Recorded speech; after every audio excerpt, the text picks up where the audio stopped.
마가복음 6장 14절부터 29절 말씀입니다. 우리 같이 읽겠습니다. 14절입니다. 이에 예수의 이름이 드러난지라 헤롯 왕이 듣고 이르되 이는 세례 요한이 죽은 자 가운데서 살아났도다. 그러므로 이런 능력이 그 속에서 일어나리라 하고 어떤 이는 그가 엘리야라 하고 또 어떤 이는 그가 선지자니 옛 선지자 중에 하나와 같다 하되 헤롯은 듣고 이르되 내가 목벤 요한 그가 살아났다 하더라. 전에 헤롯이 자기가 동생 빌립의 아내 헤로디아에게 장사등으로 이 여자를 위하여 사람을 보내어 요한을 잡아오게 가두었으니 이는 요한이 헤롯에게 말하되 동생의 아내를 취한 것이 옳지 않다 하였습니다. 헤로디아가 요한을 원수로 여겨 죽이고자 하였으되 하지 못한 것은 헤롯이 요한을 의롭고 거룩한 사람으로 알고 두려워하여 보호하며 또 그의 말을 들을 때 크게 번민을 하면서도 달갑게 들으미러라. 마침 기회가 좋은 날이 왔으니 곧 헤롯이 자기 생일에 대신들과 천부장들과 갈릴리의 귀인들로 더불어 잔치할세 헤로디아의 딸이 친히 들어와 춤을 추어 헤롯과 그와 함께 앉은 자들을 기쁘게 한지라. 왕이 그 소녀에게 이르되 무엇이든지 내가 원하는 것을 내게 구하라 내가 주리라 하고 또 맹세하기를 무엇이든지 내가 내게 구하면 내 나라의 절반까지도 주리라 하거늘 그가 나가서 그 어머니에게 말하되 내가 무엇을 구하리까 그 어머니가 이르되 세례 요한의 머리를 구하라 하니 그가 곧 왕에게 급히 들어가 구하여 이르되 세례 요한의 머리를 소반에 얹어 곧 내게 주기를 원하옵나이다 하니 왕이 심히 근심하나 자기가 맹세한 것과 그 앉은 자들로 인하여 그를 거절할 수 없는지라. 왕이 곧 쉬병 하나를 보내어 요한의 머리를 가져오라 명하니 그 사람이 나가 옥에서 요한을 목베어 그 머리를 소반에 얹어다가 소녀에게 주니 소녀가 이것을 그 어머니에게 주니라. 요한의 제자들이 듣고 와서 시체를 가져다가 장사하니라. 아멘. 자, 제가 우리는 12명의 제자들 파송하면서 제들의 사역에 영향을 미치는 중요하고도 기초적인 삶의 모습을 알아보았습니다. 그것이 뭐였죠? 세상에 있는 것들을 버리고 오직 누구의 인도하심을요? 하나님의 섬세한 인도하심을 받고 살라는 것이고요. 그럼 어떻게 됩니까? 그런 인도하심을 받다 보면 만나는 사람들에게 하나님의 뜻이 무엇인지를 전달할 수 있는 삶의 모습을 드러내고요. 그 다음에 어떻게 됩니까? 그 사람들 스스로가 하나님께 만족하는 삶을 살 수 있게 된다는 것이에요. 이런 삶을 산다는 것이 뭐예요? 바로 생명 있는 삶이 된다는 것이에요. 이런 일이 있어야 뭐가 일어난다는 거예요? 바로 사역했던 복음이 증거되고 하나님의 역사가 일어나고 하나님의 가르침이 제대로 증거된다고 말씀하셨습니다. 한 주일 때 어떠셨어요, 여러분? 여러분 혹시 하나님의 그 섬세한 인도하심을 체험하신 적 있으십니까? 일주일 동안 한 번도 없으셨다고요? 그러면 이건요, 세상을 통해서 얻어지는 기쁨과 만족이 아니라 하나님 때문에, 순수한 하나님 때문에 얻어지는 기쁨과 만족이 있으셨습니까?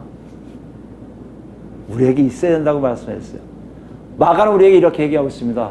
하나님 나라에 생명이 있다는 것은, 생명은요, 살아있는 거잖아요. 살아있음이기 때문에 우리에게 실제적인 삶 속에 하나님의 백성다움이 나타나게 되어 있다는 것이에요. 내가 한번 살려고 하는 게 아니라 내 안에 하나님 나라의 생명이 있다면 자연스럽게 그 삶이 나온다는 것이에요. 여러분, 이렇게 계속 반복되는 하나님의 말씀 속에 우리 자신을 잘 보셔야 돼요. 어디에서 잘못되고 있는지, 무엇이 안 나오는지, 왜 안 나오는지 이것을 하나님과 관계를 통해서 풀어가는 것이 바로 뭐다? 그리스도인이라고 우리에게 말씀하고 있다는 것이에요. 오늘 돌아갑니다. 오늘 여러분 긴 본문의 삽입 이야기예요. 삽입 이야기는 많이 했죠. 본문을 더 구체적으로 제시하고 무엇인가를 보충하는 것이에요. 오늘 본문을 통해서 마가가 얘기하고 싶은 것이 분명하게 있음을 우리가 안다는 것이에요. 그것을 우리가 끄집어내야 되는데 아마 여러분도 그걸 느끼셨을 거예요. 쭉 읽다 보니까 굉장히 길잖아요. 14절에서 29절 아마 우리가 3년 넘게 지금 예배 드리면서 가장 긴 본문을 가지고 할 거예요.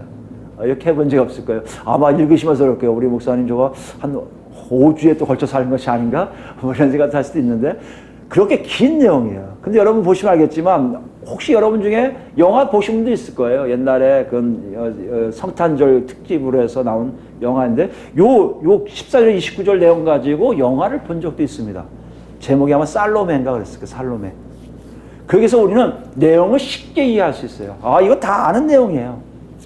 근데 문제가 뭐냐면 내용을 쉽게 이해하는 것만큼 이것이 본문에 어떤 역할을 하고 있는지를 분명하게 알 수가 없다는 것이에요.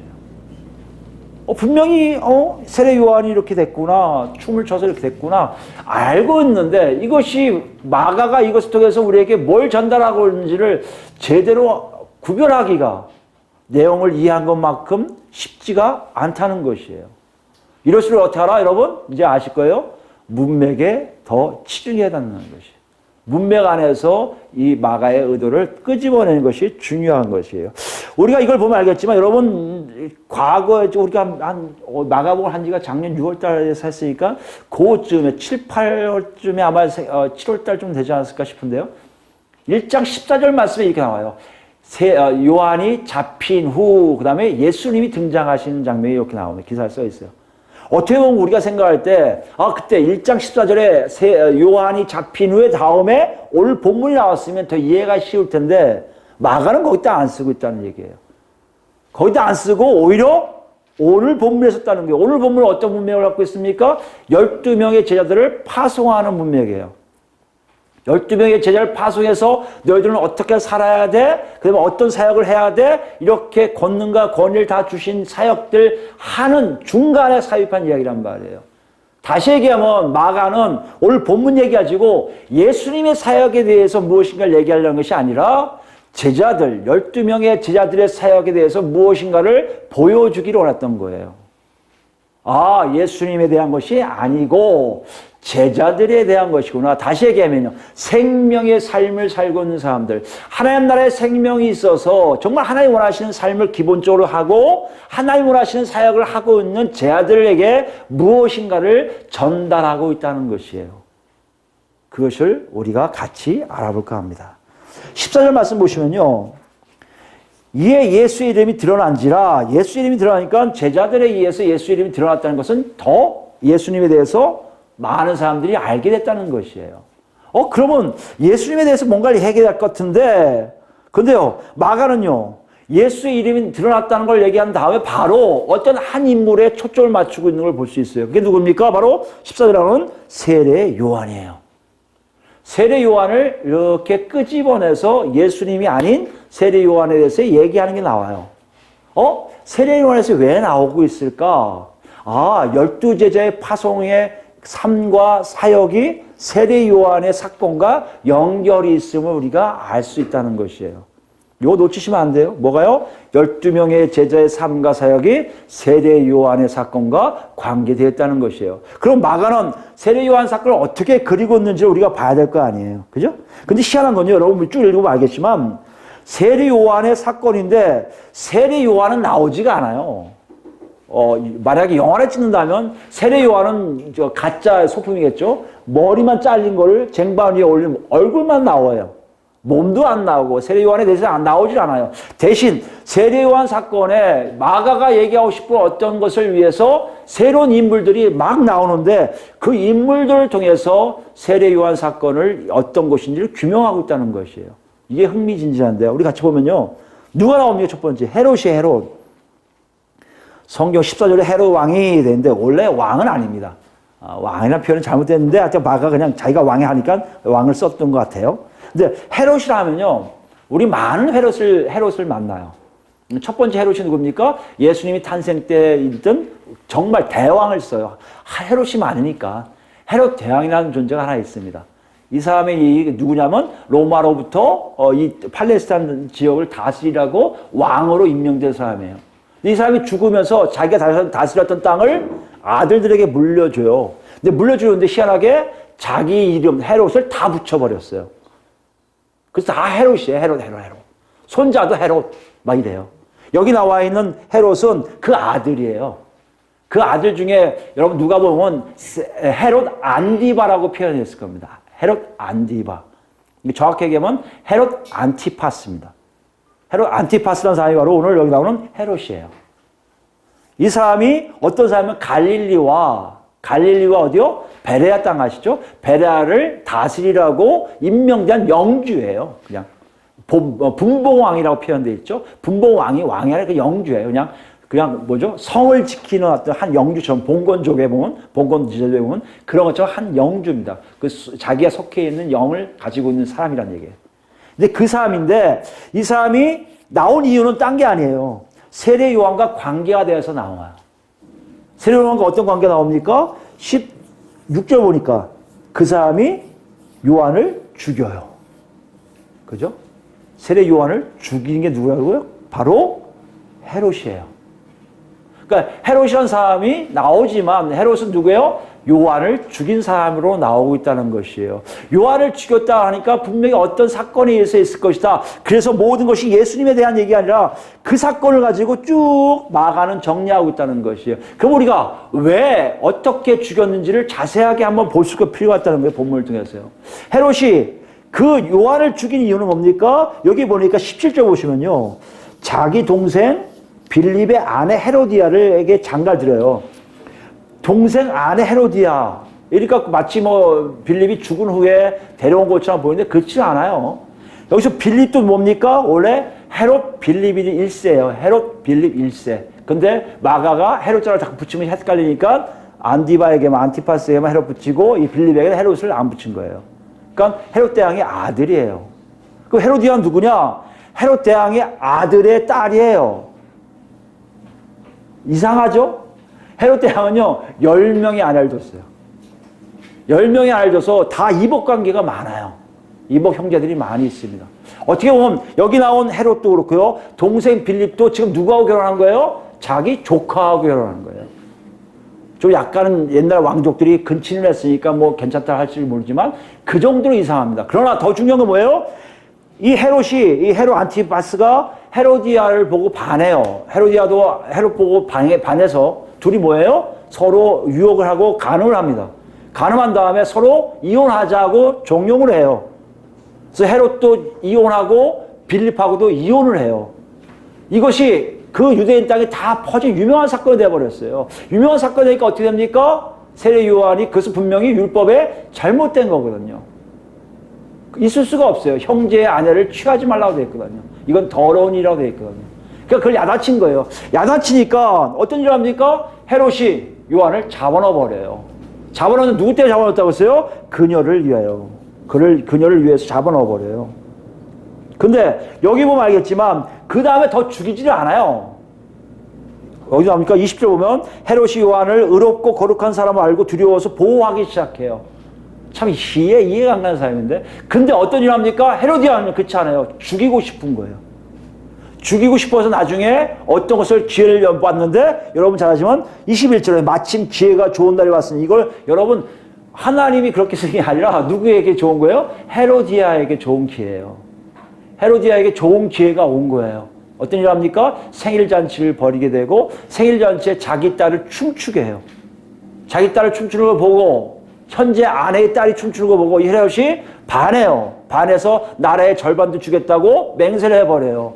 그때 이 딸이 헤로디아에 가서 뭘 할까요? 했더니 요한의 목을 달라 해서 요한의 목이 나가는 그것이 오늘 본문 전부예요. 어떻게 보면 우리가 생각할 때 두 사람의 잘못된 만남을 통해서 이루어진 쓸데없는 일같이 보여요. 험하게 느낄 때가 있어요. 아니 요한이 누군데요? 예수님 앞에서 복음을 먼저 전한 사람이고 그들에게 복음이 뭔지를 알려준 첫 번째 사람인데 그 사람이 험하게 죽어요. 두 사람이 잘못된 관계 때문에 죽고요. 그것도요 안 죽을 수 있었는데 뭐 때문에 죽어요? 술잔치에 잘못된 맹세에 의해서 목이 달아나는 일이 생겼다는 것이에요. 이걸 끝내버려요. 그리고 장사 지냈다 끝이에요.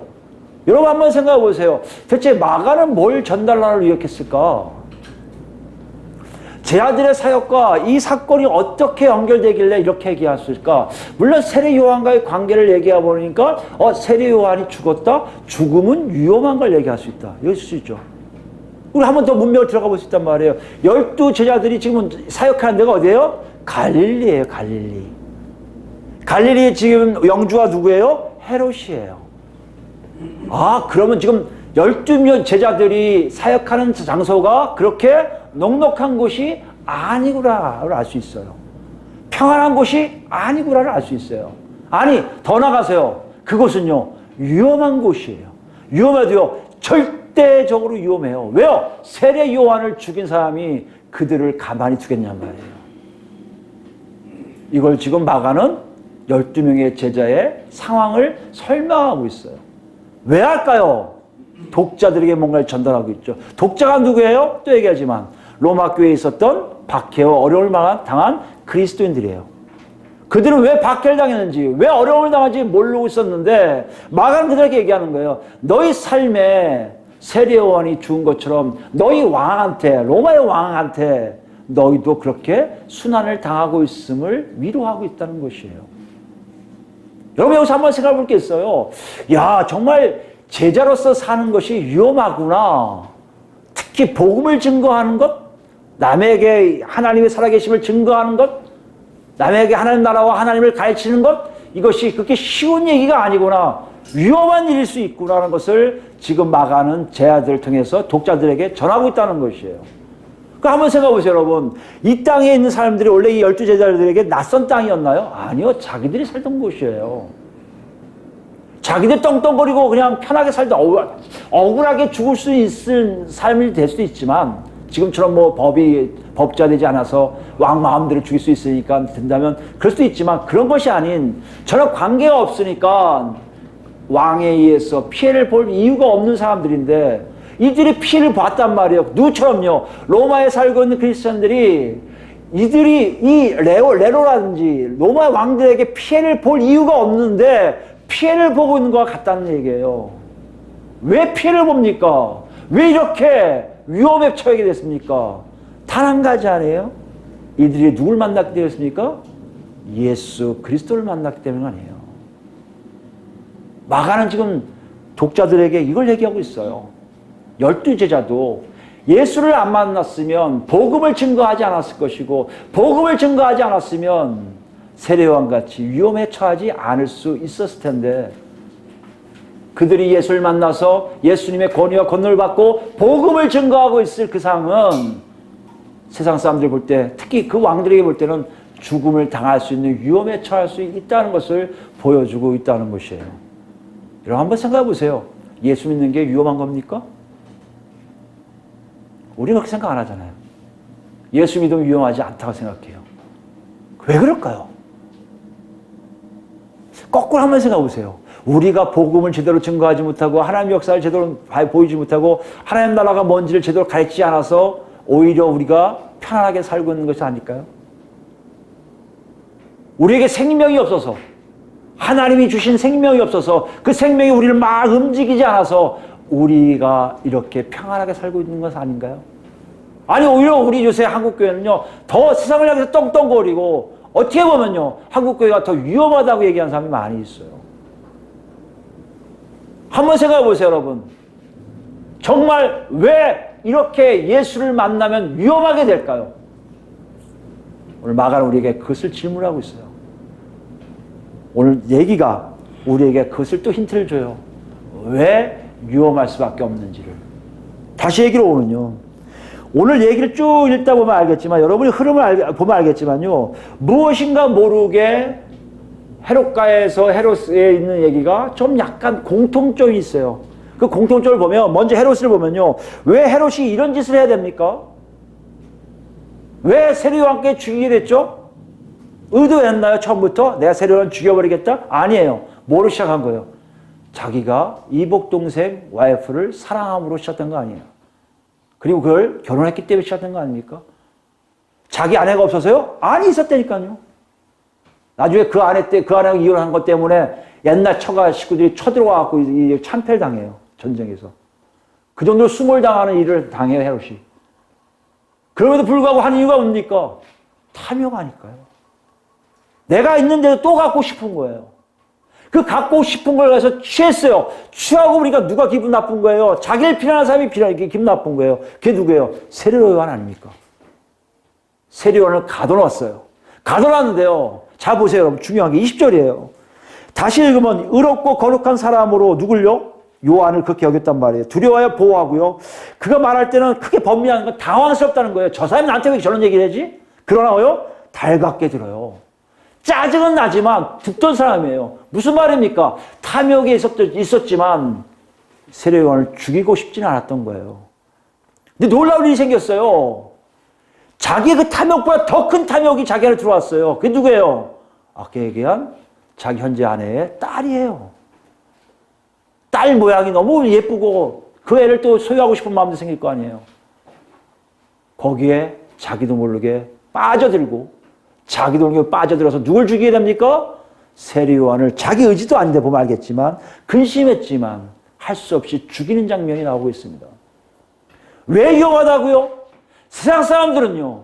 자기 탐욕에 의해서 자기 삶을 자기도 모르게 진행되고 있기 때문에 어떤 일이 어떻게 일어난지를 모르고 있다는 것이에요. 아니, 자기에게 해코지 하는 것 같은 사람들이 있다면 그게 기독교인은 누구든 상관없이 죽일 수밖에 없는 일이 일어날 수 있다는 것이에요.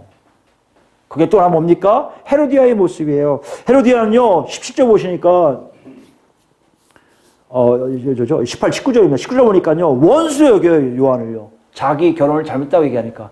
죽이려고 해요. 뭐죠? 미움이 생기고, 미움. 헤로디아에게 미움이 생겨요. 요한 저놈을 죽이고 싶어. 근데 죽여요? 못 죽여요. 누가 막아요? 자기 지금 현재 앞에 있는 헤롯이 막고 있거든요. 근데 포기했습니까? 포기 안 해요. 자기 그 기회를 포착하기 원하는 거예요. 그 단어가 바로 마침 기회가 좋은 날이 왔으니예요. 헤로디아에게 놀라운 날이 왔어요. 사람들 많은 곳에 왔어요. 그때 생각합니다. 자기 딸을 한번 생각해 보세요. 자기 딸을 무쌈 남자들한테 지금 나이가 뭐 따져보니까 12살 전후가 됐을 것이다. 막 시집갈 나이란 말이에요. 시집갈 나이에 있는 여자아이를 춤추게 만들었다? 있을 수 없는 일 아닙니까? 그 일을 자행해요. 그 일을 자행하고 어떤 일을 합니까? 그 딸을 통해서 세례 요한의 목을 요구하게 돼요. 어떻게 요구하는지 보세요. 소반에, 쟁반에 목을 담아달라는 겁니다. 쟁반은 뭐 하는 거예요? 지금 파티하고 있었잖아요. 생일 파티하고 있거든요. 생일 파티에 서빙하는 것처럼 하는 거예요. 내가 세례 요한을 이렇게 미워하고 있다는 걸 보여주는 거예요.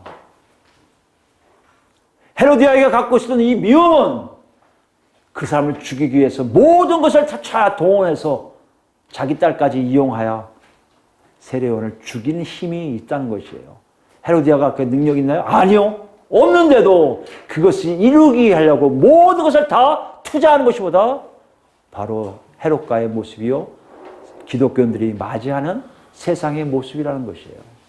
이 두 사람만 그래도 미쳤으면 되는데 또 누가 미쳐요? 21절 나온 헤롯이 자기 생일에 초대한 대신들, 천부장들, 갈릴리의 귀인들, 뭘 얘기합니까? 갈릴리에서의 모든 권력자들이에요. 이 사람이 하지 말라고 하지 마 하시면 되는데요. 안 해요, 그런 걸. 이들은요, 한마디 말이 없어요. 그런데 희한하게 하나의 힘으로 자극해요. 그게 뭡니까? 26절에 보면요. 자기가 맹세한 것을 앉은 자들을 위해서 보는 거예요. 앉은 자들 쳐다보고 있는 거예요. 하지 마시오 하면 되는데요. 이 사람들은 묵인을 벌여요. 뭐 하기로 하는 거예요? 세례 요한을 죽이는 것을 보고 싶어 하는 거예요. 여러분, 세상은요, 전혀 세례 요한한테 우호적이지 않아요. 세상은요, 세례 요한이 죽는 장면을 보고 싶어하는 마음이 자기들 몰래 있었다는 것이에요. 왜 그렇습니까? 세상은요, 하나님과 관계없는 삶을 사는 것이 일상이기 때문입니다. 여러분 잘 생각해 보세요. 왜 예수를 만나면 예수 믿는 사람들이 힘들어지고 위험에 빠질까요? 그들이 상대할 세상은 하나님 없기에 자기 멋대로 하고자 하는 욕구가 자기들끼리의 힘으로, 자기들끼리의 흐름으로 예수 믿는 자들을 상대하기 때문입니다. 이걸 바울 사도는 이렇게 얘기하고 있어요. 로마서 가볼까? 로마서 1장 28절 말씀입니다. 로마서 1장의 내용은 그거예요. 이방인들이, 헬라인 같은 이방인들이 왜 하나님을 멀리하는 문제에 대해서 얘기할 때 그들은 하나님 두기를 싫어한다고 되어 있어요. 28절 말씀이 이렇게 나옵니다.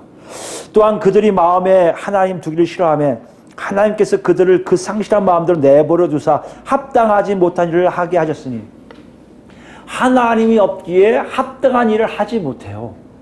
아유, 목사님 그러지 마세요. 세상 사람들도 합리적이죠. 아니요, 합리적인 일을 한 것처럼 보여요. 그렇지만 그건 세상의 논리고요. 하나님의 기준으로 보면 절대 합당하지가 않아요. 왜요? 하나님을 모르니 어떻게 하나님이 원하시는 일을 할 수 있습니까? 할 수가 없어요.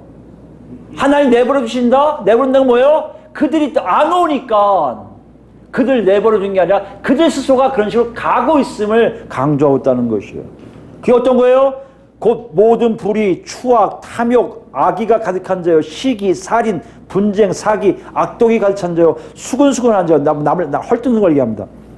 비난하는 자입니다. 하나님께서 미워하시는 자요, 능욕하는 자요, 교만한 자요, 자랑하는 자요, 악을 도모하는 자요, 부모를 거역하는 자요, 우매한 자요, 배약하는 자요, 무정한 자요, 무자비한 자라.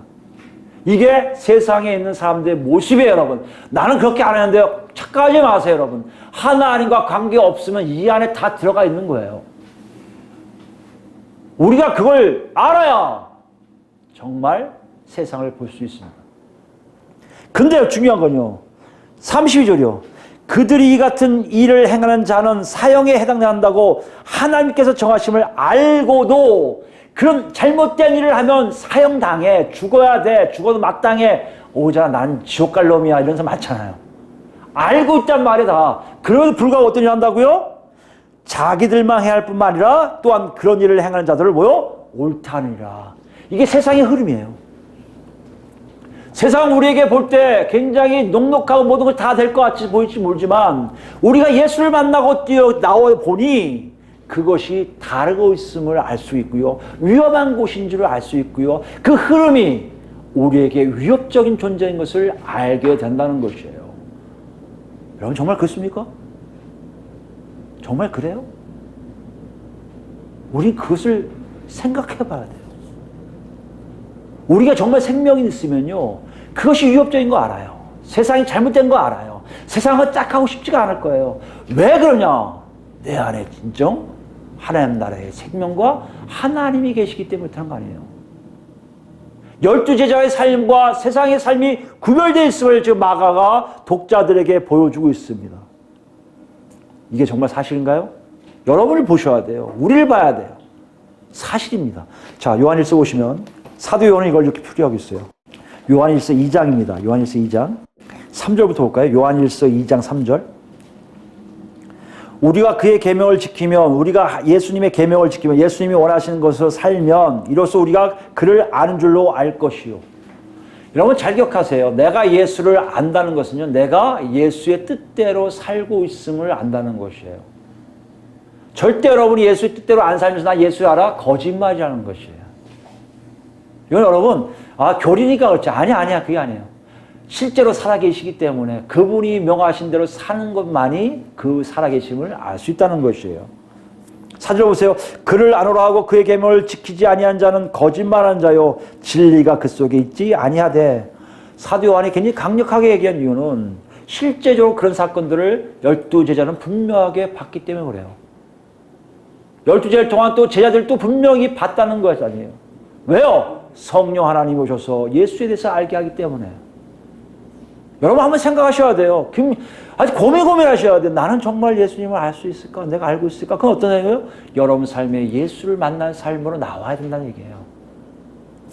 5절입니다. 누구든지 그의 말씀을 지킨 자는 하나님의 사랑이 참으로 그 속에서 온전하게 되었나니 이로써 우리가 그의 안에 있는 줄을 아노라. 아까 뭐가 달라요? 하나님을 생각하지 않고 하나님 멀리 떨어진 세상 사람들과 우리는 분명히 하나님 안에 있음을 알게 된다는 거예요. 하나님 안에 있는 자와 그렇지 못한 자의 구별이 뚜렷하게 나고 있음을 분명하게 사도들이 얘기하고 있다는 것이에요. 그렇다면 우리를 봐야죠.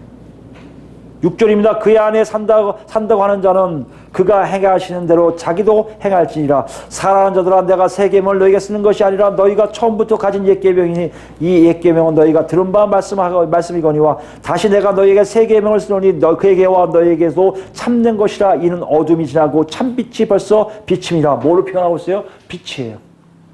어둠과 빛의 차이예요. 생명과 죽음의 차이가 빛과 어둠의 차이와 같이 분명하다는 것이에요. 이 분명함을 우리가 생각해 봐야 돼요. 예수를 믿어서 분명해졌는가? 그 분명히 우리 안에 있단 말이에요. 9절이에요. 빛 가운데 있다 하면서 그 형제를 미워하는 자는 지금까지 어둠에 있는 자요. 누굴 뭘 얘기하고 있어요? 미움에 대해서 얘기해요. 미움은요, 어둠이라는 거예요. 사랑은 하나님이라는 것이에요. 이 분명함을 알고 있단 말이에요. 우리가 이것을 너무나 쉽게들 풀이를 안 하려고 그래요. 왜요? 미워해도 괜찮다고 생각을 많이 해요. 아니에요. 미움은요, 지금 우리가 하나님의 생명 안에 거하고 있지 않음을 보여주는 거예요. 사랑이라는 것이 있습니다. 하나님의 사랑은요, 하나님이 하나님 모든 것들은 다 사랑이에요. 심지어 하나님의 심판도 사랑이에요. 하나님이 하시는 모든 것들이 내 안에 있는지 없는지를 알게 되는 것. 그게 지난 시간에 우리 배웠던 거 아닙니까? 세상을 버리고 하나님의 섬세하신 인도하심에 내가 살아있음을 아는 거 아니에요. 여러분, 이것은 실제예요. 어떤 교류를 해갖고 별 만드는 게 아니에요. 내가 생명이 있는지 없는지를 분명하게 알게 하신다는 거예요. 10절입니다. 그 형제를 사랑하는 자는 빛 가운데 거하여 자기 속에 꺼리낌이 없으나 그의 형제를 미워하는 자는 어둠에 있고 또 어둠에 행하며 갈 곳을 알지 못하나니 이는 그 어둠이 그의 눈을 멀게 하였습니다. 이해되세요? 충분히? 우리가 지금 선에 딱 그어진 것을 뭐요? 예수를 만나서 하나님과 관계없는 삶을 사는 사람들과 하나님과 관계된 삶을 사는 것이 분명하다면 우리가 양발을 왔다 갔다 걸고 있을 수도 있다? 그럴 수도 있을지 모르지만 실제적으로 왔다 갔다 하는 게 아니라 내가 지금 이 속에 나도 모르게 빠져들고 있음을 보여주고 있다는 것이에요.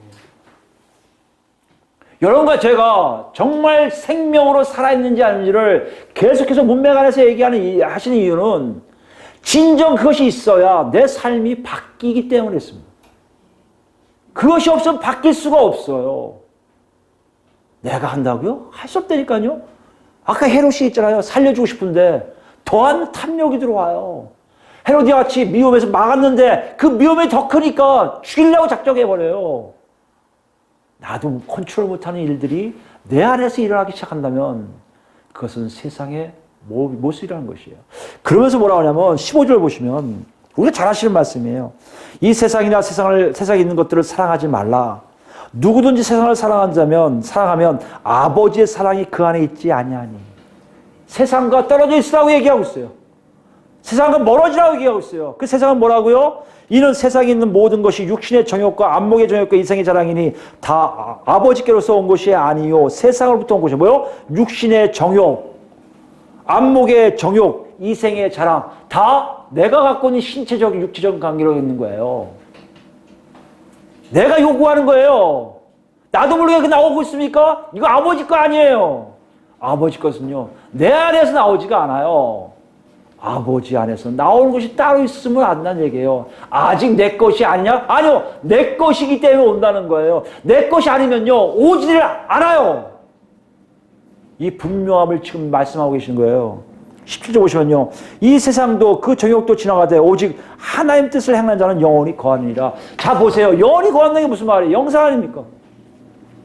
여러분과 제가 영생이 있는지 없는지 알 수 있는 길, 유일한 길이 뭐라고요? 내가 정말 하나님 안에서 세상과 멀어져 세상대로 살지 않고 하나님 뜻대로 살고 있음을 발견하게 된다는 것이에요. 12 제자가 그렇게 살았더니 헤롯이 행한 일들을 지금 마가가 보여주면서 너희들은 저 세계에서 떨어져 나온 것을 보여주고 있다는 것이에요. 두 번째요. 이들 때문에 그렇기 때문에 네가 세례 요한처럼 위험하다는 것이에요. 왜 위험할까요, 여러분? 아니 그게 뭐가 잘못됐길래? 잘 살겠다는데 윤리적으로도 괜찮은데 뭐가 잘못됐길래요? 아니요. 잘못된 게 아니라 실제적인 사건들이 일어나기 시작하는데요. 요한복음 볼까요? 사도 요한 계속 얘기한 겁니다. 요한복음 7장 가보시면 동생들이 비아냥거려요. 7장 내용을 보면 초막절 가까운데 안 갈 거요? 그랬더니 너희들 먼저 가라 하고 말씀해서 7절 말씀을 굉장히 우리에게 어필하세요. 7장 7절은 요한복음 7장 7절 세상이 너희를 미워하지 아니하되 그 사람들 세상에 속해 있는 사람들은 세상이 미워하지 않아요.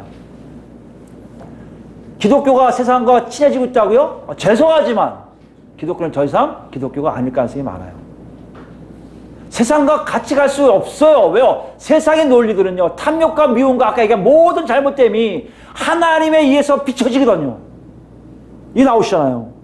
나를 미워하나니 이는 내가 세상의 일들을 뭐요? 악하다고 증언함이라. 예수님이 가시는 길구마다 뭐가 보이는 거예요? 그들의 불의와 악함과 잘못됨이 보이기 시작하는 거예요. 예수 그리스도의 제자들이 갈 때마다 그것이 보이기 시작한 거예요. 세례 요한이 율법을 가지고 자그마한 율법 하나 가지고 너 잘못됐어 왜 동생의 아내를 취해 이래서 죽었는데 그와 더한 하나님 나라의 놀라움을 다 펼쳐볼 때 그들은 바로 위험할 수밖에 없잖아요. 세상 사람들이 즐거워합니까? 좋아합니까? 아니요. 그러니까 17장 가볼까요? 요한복음 17장 우리 몇 번 본 건데요. 요한복음 17장 기도 내용 중에 예수님이 아버지께 기도한 내용이에요. 10장 14절부터 볼까요? 예수님이 그렇게 하신 것처럼 누가요? 내가 아버지의 말씀을 그들에게 주었사오며 제자들 얘기하는 거예요. 세상이 그들을 미워하여 싸우니 그들을 미워한대요 이제 아예. 이미 경험했다는 거예요. 왜요? 예수님과 같이 세상을 향해서 빛을 비추니 세상 사람들이 다 눈 가리고 싫은 거예요. 아이 저것들 아우 예수 얘기들 이렇게 다 피하는 거예요. 이는 내가 세상에 속하지 아니함 같이 그들도 어디요? 세상에 속하지 아니함으로 인함이니이다. 내가 비옵는 것은 그들을 세상에서 가시기를 원함이 아니요 다만 악에 빠지지 않게 보존하시기를 위함이니이다. 무슨 말인지 아시겠어요? 그들을 위해서 기도하는 건요 그들을 빨리 데려가려는 게 아니라 그들이 세상에 가지 않게 해달라는 것이에요. 여러분 우리가 세상에 가는 거 쉽습니다.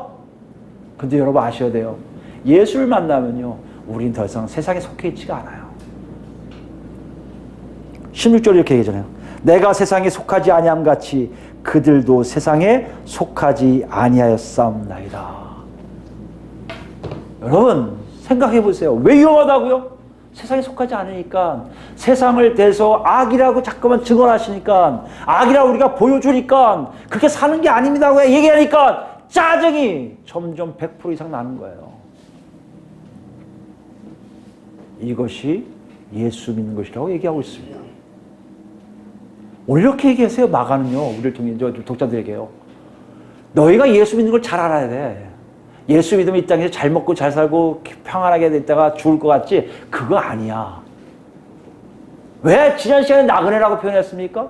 이 땅에 우리에게 가질 게 없어요. 우리의 이 땅에 특권이 없어요. 이 땅에 누릴 권한이 없어요. 잠시 머물다 떠나는 인생들이란 말이에요. 그냥 갑니까? 나그네가 아니요. 어려움이 있을 수밖에 없죠. 고난이 있을 수밖에 없죠. 불이익을 당할 수밖에 없죠. 예수를 제대로 믿는다는 게 뭘까요? 그러면요. 이거 아니겠어요?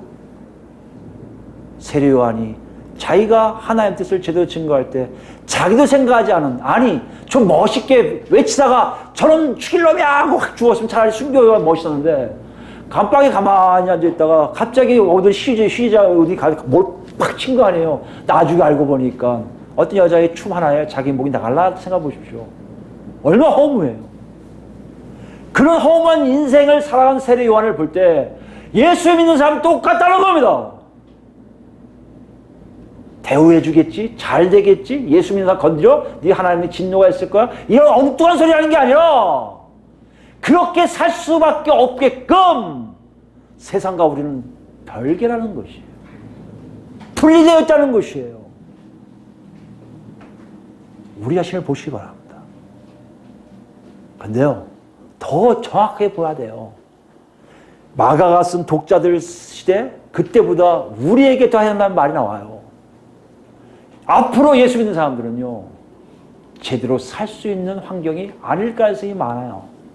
그 이미 예수님이 환란을 얘기하셨고, 그 환란 속에서 예수님의 은혜가 없으면 구원이 없다는, 구원받을 사람이 아무도 없다고 하신 정도로 앞으로의 말세지 말로 갈수록 예수 믿는 사람에게 오는 고난은, 어려움은 엄청 클 것이라는 것을 우리가 알 수가 있는데요. 정말 우리가 세상과 짝하고 산다면 아마 안 올 거예요. 세상과 같이 가면요, 아마 안 올 거예요. 그러나 예수만 믿고 예수님을 통해서 세상에 빛을 발하는 사람들은요, 앞으로 분명하게 더 큰 어려움이 올 수밖에 없다는 것이에요. 요한계시록 볼까요? 다 요한이 쓴 거죠. 요한이 지금 다 얘기한 거 좀 쭉 보는 거예요. 요한계시록 13장을 보시면 상징적인 동물이 뭐 나오고 있는데, 이건 우리가 12장과 연결되면 예수님을 괴롭혔던 용이 바로 사탄의 세력을 알 수 있듯이 사탄의 무리들이 어떤 작업을 하는지 보세요. 쭉 작업을 하다가 6절 말씀 보시면 어떤 짐승 하나를 세워서 4절 보니까 용이 짐승에 권세를 줘요. 그 용에게 경배하게 하고 짐승하고 싸우지 못하게 하고 힘 막 줘요. 그런데 희한한 건 뭔지 아십니까? 그 짐승이라는 존재가 6절 보세요.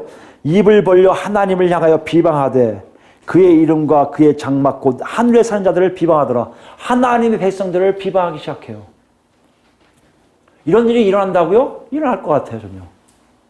분명히 일어납니다. 앞으로요, 예수 믿는 작업들이 쉽다? 아니, 어려워요. 지금 전염병 때문에 예배를 못 드리게 하는 그런 것도 있겠지만, 실제적인 앞으로의 세상 사람들이 해롭같이 핍박이 들어가기 시작하는 그 사람들이 온다면 분명히 더 할 거란 말이에요. 이거 미리 사건을 얘기하고 있어요. 물론 역사적으로 노마를 얘기할 수도 있습니다. 그러나 앞으로 예수님 오실 그때는요, 더 심한 고통과 어려움이 우리에게 있을 것이라고 분명하게 말씀하셨거든요. 때가 되면 그때 예수님 오신다 했거든요. 여러분, 예수님 오실 때가요, 지금 이게 쓰여질 때보다 더 가까운 거 아닐까요? 우리 죽으면 또 우리 애들이 더 가까워진 거 아닐까요? 언젠가 올 수밖에 없어요. 오실 때, 그 오실 순간에 고난은 엄청 심할 거라는 것이에요.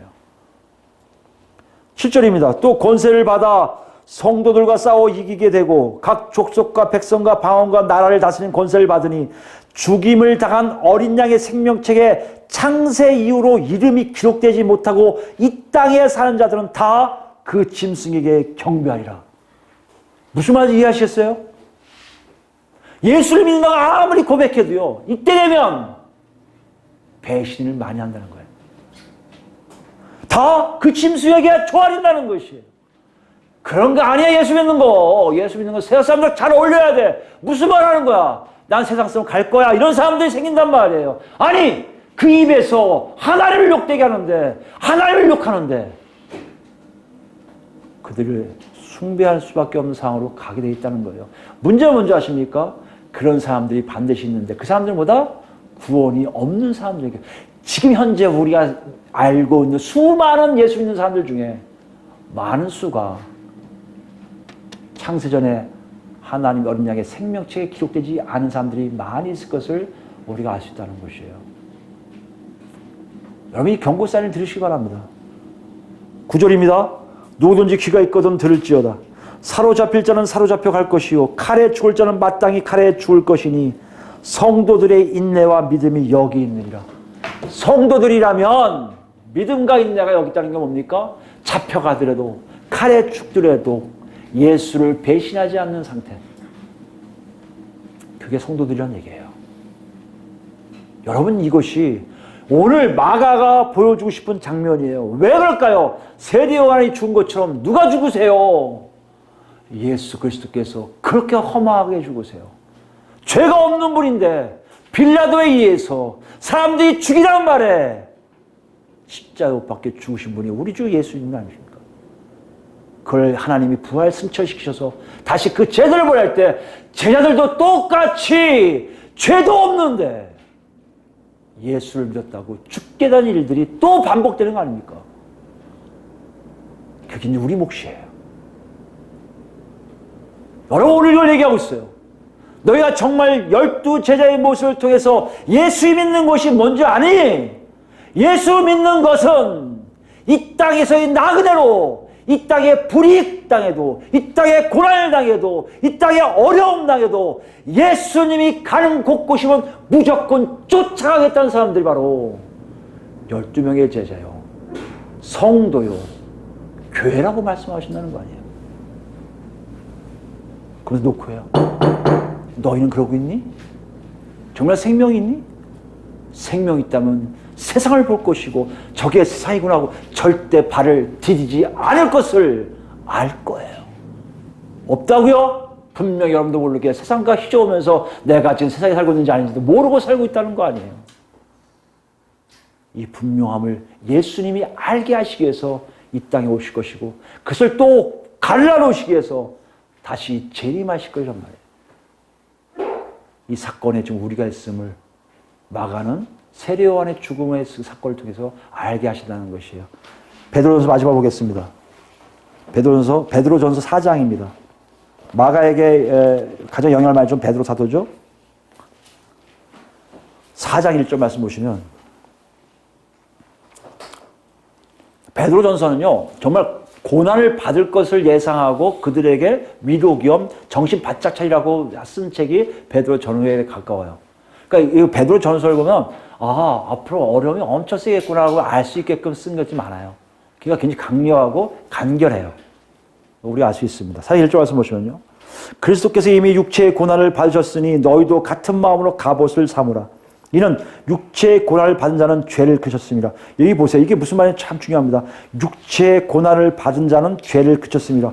예수님이 육체의 고난을 받은 것처럼 육체적으로 자기의 삶에 있어서의 세상의 논리가 아니라 어렵더라도 살고 있는 사람들의 증거보다 내 안에 죄가 없음을 증거하는 거예요.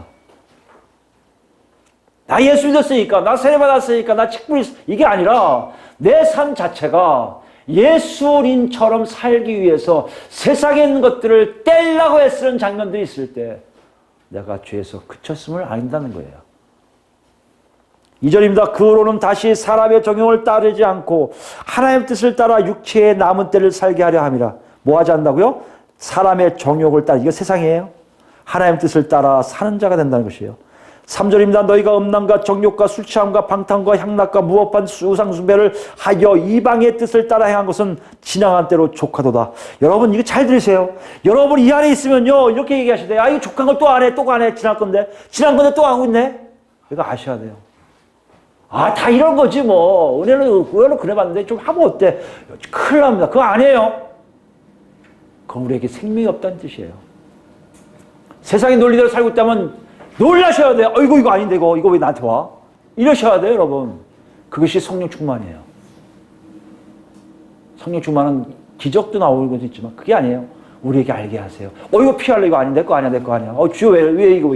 이렇게 나오는 장면들이 우리 삶 속에 있다는 것이에요. 그 얘기예요. 지나간 때로 족하도다. 이러므로 너희가 그들과 함께 그런 극한 방탕에 다름질하지 아니하는 것을 그들이 이상히 여겨 비방하는. 잘 보세요. 이렇게 살다가 안 사니까 그들이 욕하기 시작해요. 저놈들 봐라. 나하고 같이 뒹굴던 놈이 뭘 거룩한 채 저렇게. 우리 우리 어른이들 할 대세 거룩한 채 한다, 그죠? 그런 식으로 생각한다. 그런 거 아니에요.